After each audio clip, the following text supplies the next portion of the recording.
Hello, I'm Linda Foster and I welcome you to Thought for the Day from St Peter's Church, Halliwell. My thought today comes from John chapter 13, verses 1 to 7. Chapter 13 tells us about the last meal that Jesus shared with his disciples. And these verses 1 to 7 are about when Jesus washed the disciples' feet. During the meal, Jesus got up from the table, took off his outer clothes and wrapped a towel around his waist. And then he took a basin of water and began to wash the disciples' feet. Peter said to Jesus, "Lord, are you going to wash my feet?" And Jesus replied, "You do not realize what I'm doing, but later you will understand." I wonder how many times Peter would drawn those words in the time ahead when he didn't understand what Jesus was doing. When Jesus was hung on the cross, when Peter saw the empty tomb, as he waited for Pentecost, and when he himself was persecuted and imprisoned. I wonder if those words of Jesus came to him. A few years ago, I found myself consumed, trying to understand why the Lord had allowed me to go through some trials and some difficult times. I was trying to make sense of what was happening and was constantly asking the Lord, "Why have you let this happen?" And then one day I was reading chapter 13 of John, and I'd read that passage many times before. We often had it at the Maundy Thursday service in church, and yet I'd never noticed those words that Jesus spoke to Peter.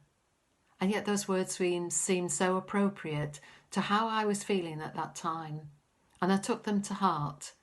And then instead of asking God why this was happening and trying to make sense of what was happening, I began to ask God, what do I do next? When personal trials and suffering come to us, it's difficult to understand what's happening. And as human beings, we just seem as though we're wired to try and fathom out and to understand what this suffering is about.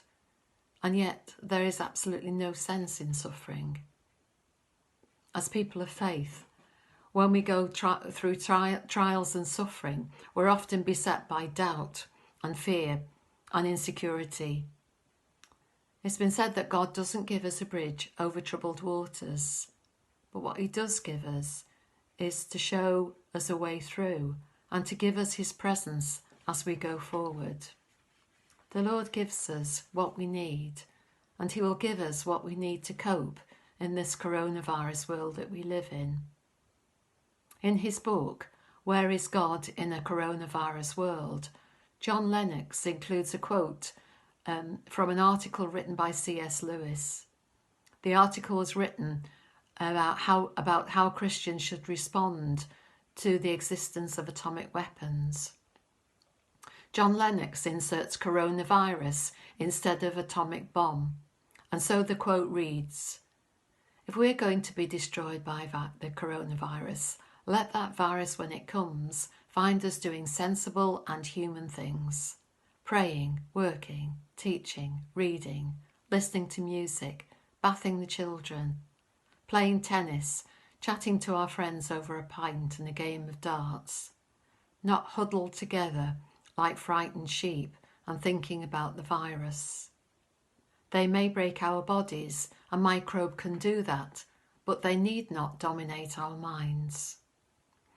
In Philippians 4 verse 8, Paul writes, and this is the Message Bible translation of this verse, "Summing it all up, friends, I'd say you'll do best by filling your minds and meditating on things true, noble, reputable, authentic, compelling, gracious. The best, not the worst. The beautiful, not the ugly. Things to praise, not things to curse." So maybe good questions to ask myself from time to time in these days are, what will Jesus find me doing today? And what will Jesus find me thinking today?